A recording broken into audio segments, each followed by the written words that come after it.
যুক্তরাষ্ট্রের সঙ্গে কোনো আলোচনা চলছে না এমন দাবির পর ইরানের প্রতি আরও কঠোর বার্তা দিয়েছেন মার্কিন প্রেসিডেন্ট ডোনাল্ড ট্রাম্প। তিনি বলেছেন, ইরানকে হয় একটি সমঝোতায় পৌঁছাতে হবে, নয়তো পুরোপুরি আত্মসমর্পণ করতে হবে।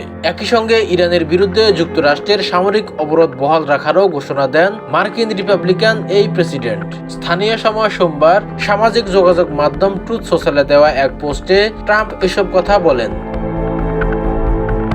ইরানকে দ্বিমুখী বলে মন্তব্য করে ট্রাম্প লেখেন, দেশটি প্রকাশ্যে এবং গর্বের সঙ্গে বলছে যে তারা কোনো আলোচনা করছে না। ইরান স্বীকার করুক বা নাই করুক, বাস্তবে আমরা এমন একটি সমস্যার সমাধান নিয়ে আলোচনা করছি যা তারা কয়েক দশক ধরে তৈরি করেছে। এর আগে গত সপ্তাহান্তে ইরানের উপর বড় ধরনের বোমা হামলার পরিকল্পনা স্থগিত করার সময় ট্রাম্প দাবি করেছিলেন, আঞ্চলিক শক্তিগুলো এবং তেহরানের অনুরোধেই তিনি এমন সিদ্ধান্ত নিয়েছেন। একই সঙ্গে তিনি বলেছিলেন, সোমবার যুক্তরাষ্ট্র ও ইরানের মধ্যে আলোচনা হবে।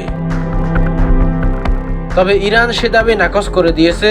সোমবার দেশটির পররাষ্ট্র মন্ত্রণালয় জানিয়েছে, বর্তমানে তারা কেবল ওমানের সঙ্গে হরমুজ প্রণালীর নিয়ন্ত্রণ ভাগাভাগির পরিকল্পনা নিয়ে আলোচনা করছে। ওয়াশিংটনের সঙ্গে কোনো সরাসরি আলোচনা হচ্ছে না। এর জবাবে ট্রাম্প দাবি করেন, আলোচনার জন্য অনুরোধ করেছিল ইরান, কিন্তু তারা এখন হরমুজ প্রণালীর নিয়ন্ত্রণ নিয়ে চিরাচরিত ভাগাড়ম্বর করছে। ট্রাম্প আরও দাবি করেন, হরমুজ প্রণালী এখন পুরোপুরি যুক্তরাষ্ট্রের নৌবাহিনীর নিয়ন্ত্রণে রয়েছে।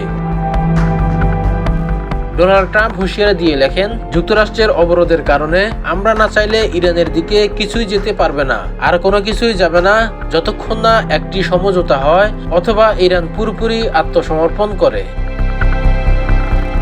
H M Sourav, top 24 news.